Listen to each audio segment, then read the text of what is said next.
आपको बता दें कि सरकार को विपक्ष ने एक बार फिर से घेरा है। असम के बोडो प्रत्याशियों की खातिरदारी पर पूर्व सीएम रमन सिंह ने ट्वीट करके निशाना साधा है। उसमें लिखा है कि छत्तीसगढ़ के निवासियों को कोई सुविधा नहीं मिल रही, ना अस्पताल, ना ऑक्सीजन, ना वेंटिलेटर, ना ही शव वाहन।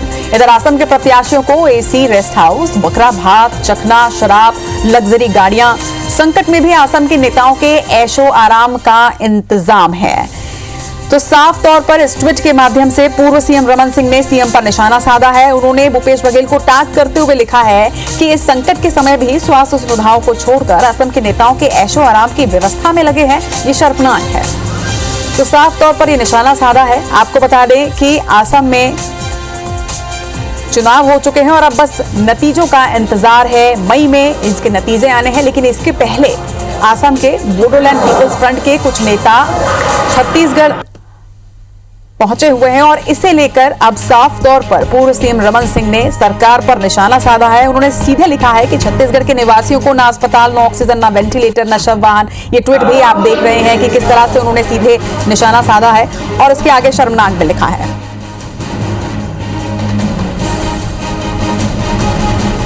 और इस खबर पर चर्चा के लिए हमारे साथ कांग्रेस से अजय साहू जी जुड़ रहे हैं। अजय जी, बहुत बहुत स्वागत है आपका IBC 24 पर। नमस्कार। नमस्कार। और इसके साथ ही बीजेपी से श्रीचंद सुंदरानी जी भी हमारे साथ जुड़ गए हैं। श्रीचंद जी, आपको भी नमस्कार, बहुत बहुत स्वागत है आपका IBC 24 पर। पहले रुक करूंगी अजय जी आपका।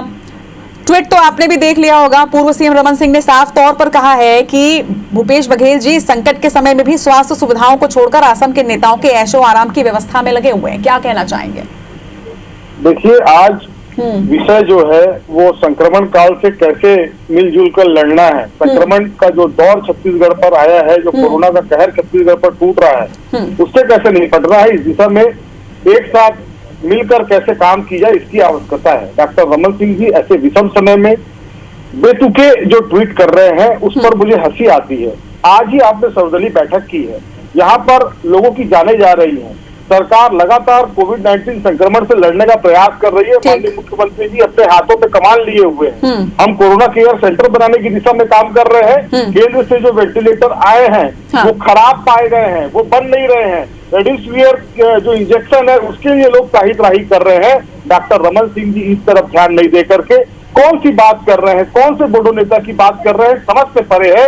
डॉक्टर रमन सिंह जी को इस समय में संक्रमण काल के दौर में इस तरीके की ओछी राजनीति करने से बचना चाहिए। उनके पास क्या तथ्य है, क्या सबूत है, किन बातों को लेकर वो ऐसी बातें कह रहे हैं, मुझे इसका कोई प्रमाण, आधारहीन चीजों को उठा करके लोगों का ध्यान अपने तरफ से हटा करके जिस तरीके से दूसरी तरफ मोड़ने का प्रयास डॉक्टर रमन सिंह कर रहे हैं उसकी मैं कड़े शब्दों में निंदा करता हूँ। जी, चलिए श्रीचंद सुंदरानी जी जुड़े हुए हैं, उनसे पूछ लेते हैं किस प्रमाण और किस तथ्य की बात हो रही है। श्रीचंद जी क्या कह रहे हैं? अजय जी तो कह रहे हैं कि हम इस वक्त संक्रमण काल में हैं और इस वक्त तो दोनों पार्टियों को मिलकर काम करना चाहिए, हम उसमें लगे हुए हैं। आज सर्वदलीय बैठक बुलाई और आप इस तरह की राजनीति कर रहे हैं।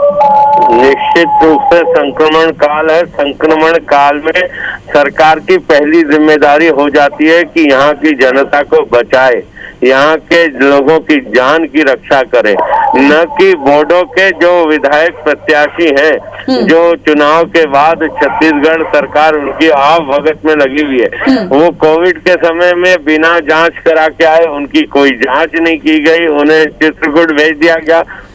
श्रीचंद जी, आप कोविड जांच की बात कर रहे हैं, अजय जी तो कह रहे हैं कौन से बोर्ड नेता, कोई आया ही नहीं है। क्या तथ्य, क्या प्रमाण है आपके पास जिसके आधार पर आप ये सारी बातें कर रहे हैं? सारे प्रमाण है। आज वीडियो वायरल किया है केदार कश्यप जी ने, सारे प्रमाण है, अखबारों में छप चुका है, कई बार छप चुका है। आंखों में पट्टी बांध देने से सच झूठ नहीं हो जाता। ये लोग पट्टी अपनी आंखें खुली रख के दूसरों की आंखों में पट्टी बांधना चाहते हैं। ये एक्चुअल में छत्तीसगढ़ में इनको अभी संक्रमण से लड़ना चाहिए। असम की चिंता छोड़ देनी चाहिए। असम के विधायक कहीं पे भी रह सकते हैं, जाके प्रत्याशी रह सकते हैं और उनको क्या मेहमान नवाजी की जरूरत है। वो अभी प्रत्याशी हैं, वो विधायक नहीं है किसी राज्य के। जी अजय जी, मेहमान नवाजी छोड़कर अपने प्रदेश की जनता की चिंता करे, कांग्रेस ये कहना है। देखिए, हमारी सरकार पूरी तरह से कोविड-19 संक्रमण काल से लड़ने की दिशा में काम कर रही है। इन्होंने जो बातें कही है उसका कोई आधार नहीं है। डॉक्टर रमन सिंह जी ने कोई सबूत पेश नहीं किया है।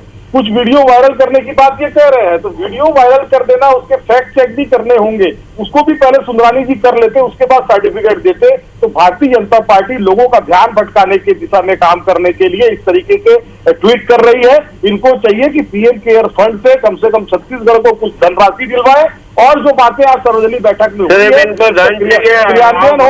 असम के विधायकों की संक्रमण काल के दौर में मुख्यमंत्री आपदा कोष में इनके विधायकों को 1 माह की सैलरी देनी चाहिए, उस दिशा में बात नहीं करके आधारहीन बात, गैर तथ्यों के बात करना, मैं समझता हूँ इस तरीके की राजनीति बहुत इस जो संक्रमण काल है इसमें इस तरीके की राजनीति नहीं करना चाहिए। विपक्ष को इस तरीके से ओछे आरोप लगाने से बचना चाहिए।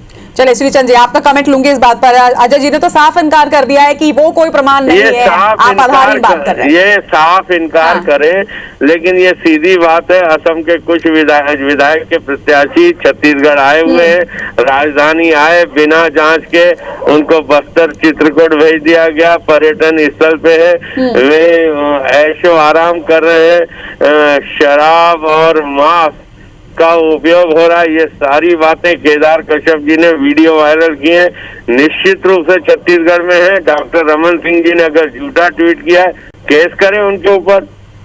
ये फालतू आरोप लगाते हैं, ये नहीं कर सकते। छत्तीसगढ़ के लोगों की सुरक्षा व्यवस्था न दे सकते इलाज, और न दे सकते लोगों को आप केवल खराब वेंटिलेटर दे सकते हैं। 78 वेंटिलेटर खराब है, उसको कब बनवा रहे हैं ये बताइए। आपने वेंटिलेटर खराब है, 68 ठीक हो गए, कौन से वेंटिलेटर खराब है? आप कंपनी पे क्यों नहीं केस करते? आपको 230 वेंटिलेटर लगा।